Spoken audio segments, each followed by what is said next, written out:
Chris Mikowski of Emerging Civil War. I'm out here in the banks of the Tennessee River with submerged Fort Henry over the right shoulder of historian Greg Biggs. And Greg says that one of the great what-ifs of the Western Theater takes place right here in this spot. What do you got for us, Greg?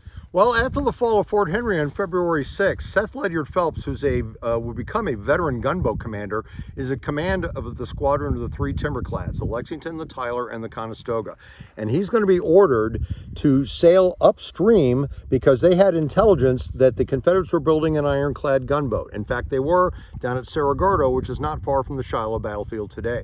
It was the CSS Eastport. So by the time they get there, after damaging the Memphis, Clarksville, and Louisville Railroad Bridge that crossed at Danville, south of us about 10 miles, they drop a boat there and they capture the hull. It wasn't completed, so they're loading the iron and the wood on to capture the Eastport. They will take it back to St. Louis, and it'll be finished as the USS Eastport and serve all the way until the Red River campaign of '64, where it'll be sunk.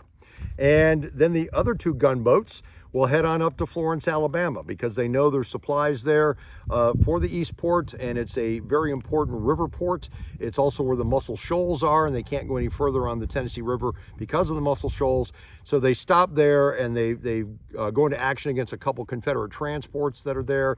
They capture more iron and wood that are earmarked for the Eastport, and the people of Florence beg them not to burn their new railroad bridge. So they don't burn the new railroad bridge, which will be kind of a strategic mistake, because about a month or so later, as Albert Sidney Johnston has fallen back from Bowling Green with the Army of Central Kentucky through Nashville, they will cross that bridge to get to Corinth, Mississippi, to create the Army of the Mississippi for the Shiloh campaign.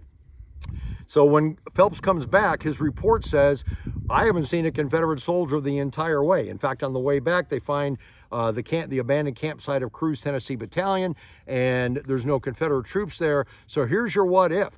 What if Grant, who does think ahead of his boss Halleck in terms of how to manage this campaign, what if Grant is allowed by Halleck to load up transports with 20,000, 30,000 troops and sails them upstream to Florence, Alabama, and drops them there? There's not a Confederate soldier even close by. The closest would probably be Chattanooga.